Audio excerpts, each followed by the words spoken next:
Hi, everyone, and welcome to People Potential with Amanda. Thank you for listening in today.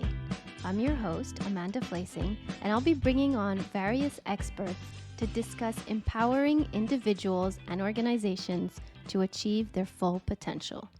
Hi, everyone, and welcome to another episode of People Potential with Amanda. Today, I'm thrilled to have my guest, Anne-Marie Paiement, who has joined us all the way from Australia. So, Anne-Marie is a PhD. She is passionate about human functioning in the workplace and helping people achieve their potential at work. So, you can see why she's a natural fit for this podcast. She's also the founder of 2+2 Expertise in Organizational Psychology, specialized in psychometric assessments, leadership development, team coaching, employee surveys, and career management. Welcome to the podcast, Anne-Marie. Thank you, Amanda, for having me. So today we'll talk about dealing with performance anxiety at work. Wow, what a topic. So Anne-Marie recently conducted a field study on that subject and wrote a paper on the topic, which will be published this fall of 2021. So let's start by defining and explaining performance anxiety at work. What is it? What does it look like? And how does it feel? All right. Well, performance anxiety is defined by the American Psychological Association as apprehension and fear of the consequences of being unable to perform at a certain level or being unable to perform it at a level that will raise expectations of even better task achievement. So, test anxiety, stage fright, fear of public speaking are common examples.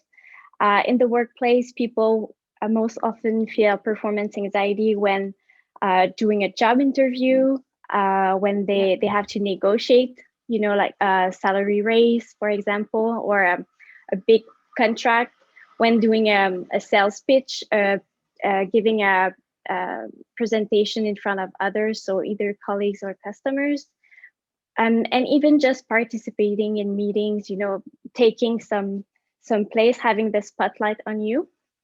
Networking activities as well, where you need to speak with other people that you don't know. So it is a form of situational anxiety, and if it is focused on negative evaluation by others, so embarrassment, humiliation, the anxiety may be classified as social phobia. Okay. And it becomes a problem when that fear and anxiety interferes with your capacity to perform at a reasonable level that we may expect from you, and when it impacts your well-being and your relationship at work or at home. Because it doesn't stay only at work, the consequences are at home too.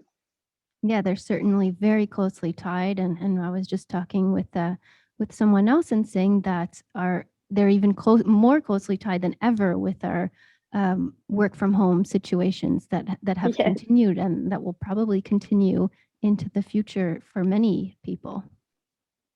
Absolutely. So I know you were telling me that sometimes perfectionism is tied to performance anxiety. And perhaps it's the easiest trait to recognize. Can you tell me a little bit more about that?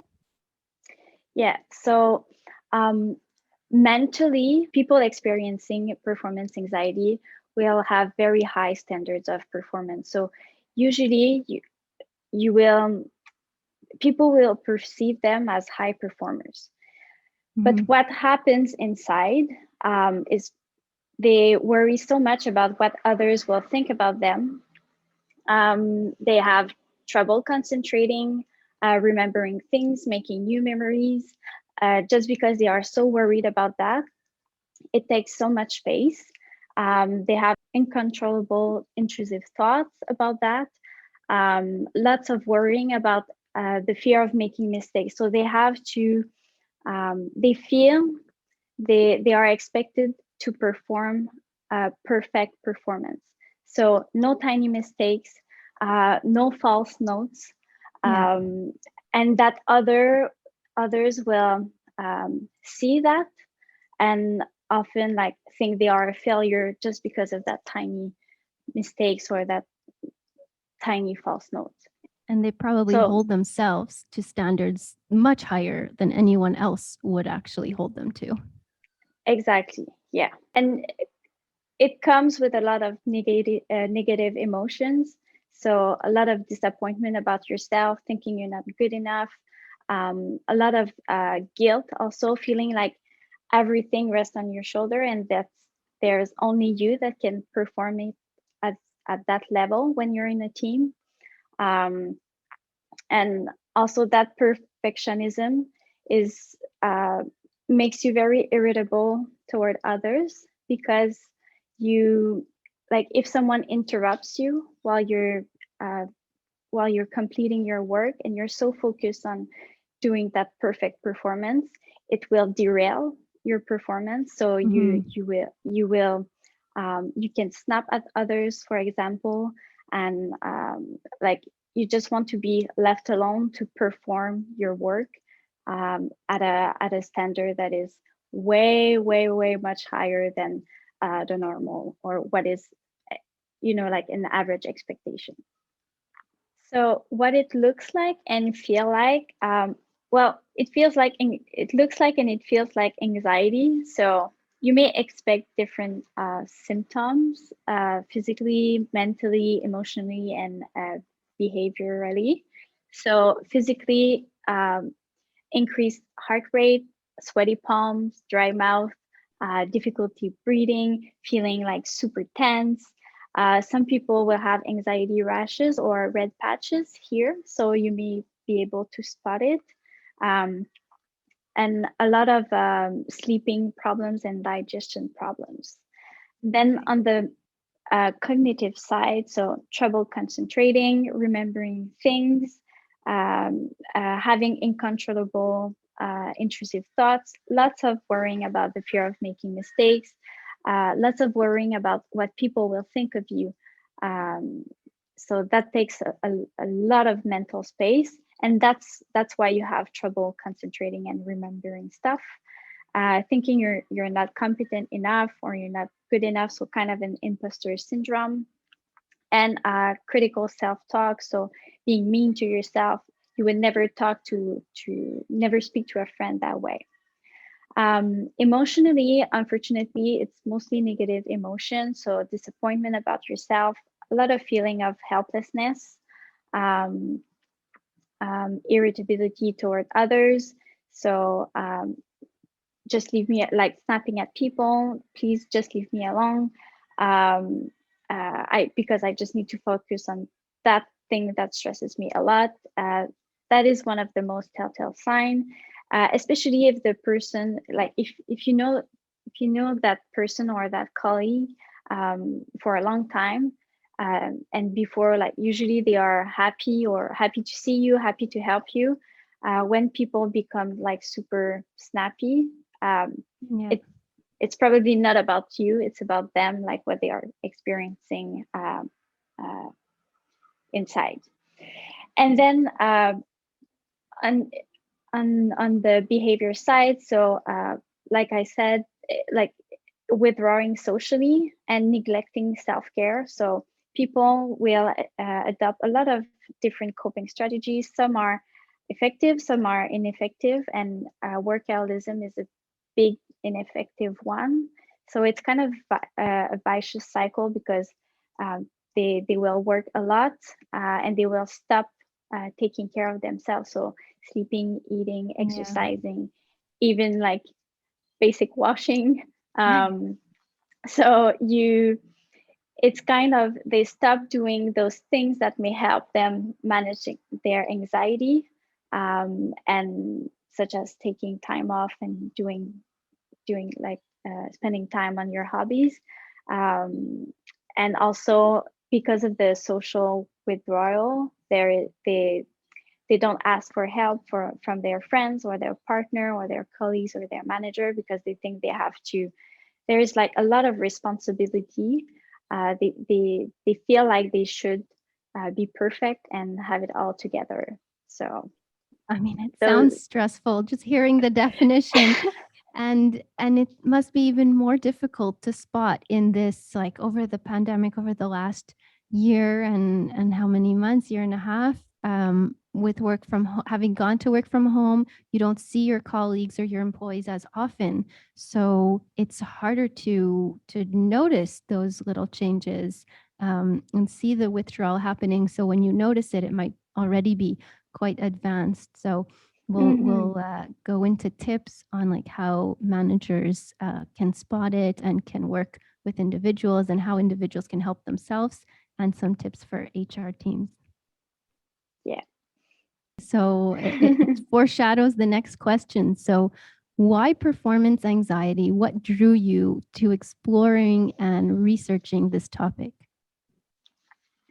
So one of my big passion is to reduce the gap between academic research and what we see in reality. And um, on one side, like work stress, so stress at work and performance are amongst the most studied phenomenon in organizational psychology, but they rarely have been studied together as performance anxiety. Versus, there are a lot of studies on athletes, musicians, and student performance anxiety. So in the educational setting, and in the athlete sport or music setting. But there weren't a lot of studies conducted on that topic in organizational psychology. So that was on one side, and then on the other side, I think we have all experienced at some point workplace performance anxiety.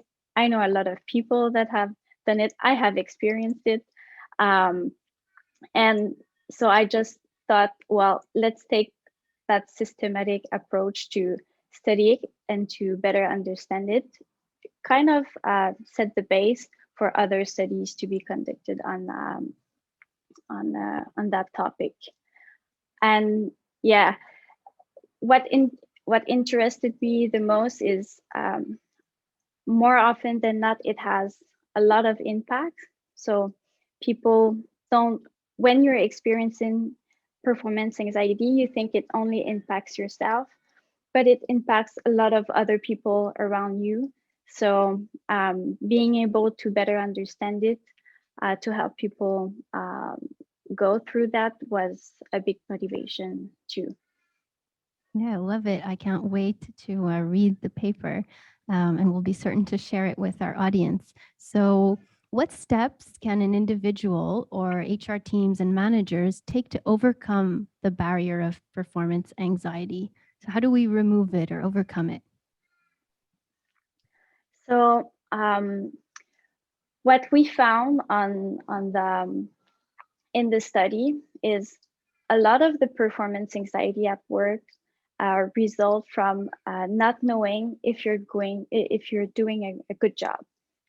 So on the Okay. manager side, like not individuals, when they feel they don't have enough feedback or they don't know if it's enough, was a big reason that fed into their anxiety. So as a manager, please give feedback even when the job is good enough. Um, Yes. so the absence of feedback is worse than negative feedback. Like those people would rather know. Tell them when they are doing a good job, or just even simply meeting your expectations if you're a manager. Because when your employees are wondering if they're doing a good job, they're not doing their job because they, their brain is not occupied with doing the job itself. So yeah, so be clear and specific, define your expectations clearly. Positive feedback goes a long way, and be specific and focus on behavior. So not just, oh, you did a good job, but what you liked about what your employees did. That's a great tip. Um, and then as an individual, there are many things that you may do. Of course, please seek professional help if your performance anxiety causes you great distress. It's okay not to be okay, and you don't have to wait until uh, burnout happens before consulting a professional. But the one thing I would say first is get really good at knowing when you are falling into a performance anxiety pattern. So, which situations lead to feeling anxious about your performance? What are the indicators that you are experiencing that uh, performance anxiety? And the thing is, your physiological response is the same whether you feel fear or excitement. So, that rush of adrenaline and that anticipation that comes with excitement is the same as with fear. The difference really lies in your psychological response to those physical sensations. So, am I scared or am I excited? And what you do when you are excited, usually you will tell yourself, okay, calm down, calm down, calm down, but that psychological response doesn't match your physiological response. And one technique that may help, according to experiments conducted by Alison Wood Brooks at Harvard Business School, is to reappraise that performance anxiety um, as an excitement or as an opportunity response. So I am excited about that. It's an opportunity to show what I got. So it will switch your mindset to an opportunity mindset versus a threat mindset. And it will, the good thing is it matches your physiological response. So you don't have that incongruence between those two. That's funny. I was just finishing a book over the weekend by someone I know, Fotini Economopoulos, called Say Less, Get More, and it's all about negotiations. And many people get anxiety going into a negotiation, and important ones or smaller ones. And something she said is really to reframe and also to say, I'm excited. And that just Yes. saying that would really change everything. So, such an interesting coincidence. And I'll certainly link to that book in the show notes. Yes, yeah, it's exactly that.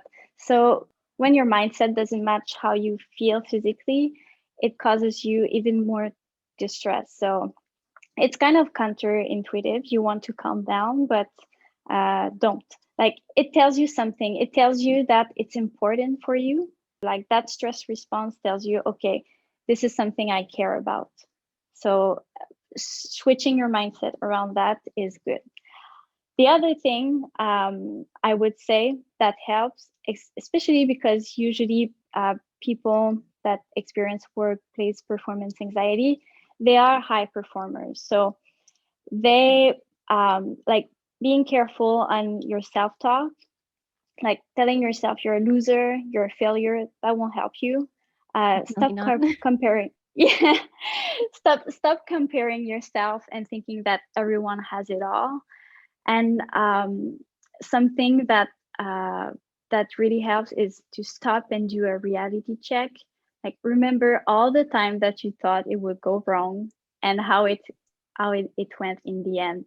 So more often than not, your performance anxiety will be anchored in a very specific traumatic situation and not into your global performance at work.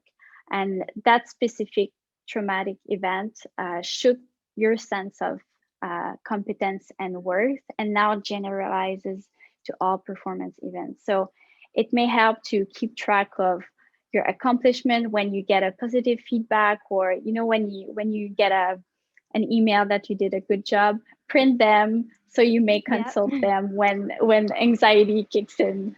Or create a feel good folder and put Yeah, all those emails in there so that when you're not sure of yourself or you're having a tough day or you're preparing for your yearly evaluation or whatever it is, just jump into that folder in your inbox and have a good read and lift your spirits. exactly. That's a really good way of not reappraising the situation, but reappraising really like your capabilities to perform in that stressful situation. And what about for HR teams? How can they help employees overcome performance anxiety? So we talked about the individuals. We started with the managers, how they can help, and the individuals. But any tips? Do you have any tips for HR teams? Hmm. I would say helping individuals find the tools that work for them. It's not a one size fits all. So I give you two tricks, but there are other tips that exist.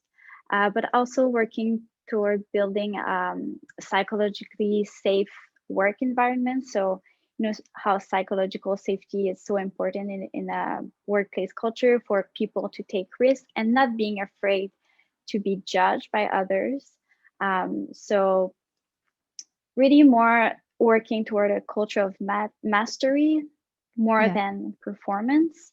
Um, and I would say like helping managers to be able to recognize when one employee has performance anxiety. So um, helping them like knowing which are the signs, or if like a manager comes to you and he's like, oh, I don't understand what is happening with this employee. He used to be so performant and now it's I feel like he's burning himself out.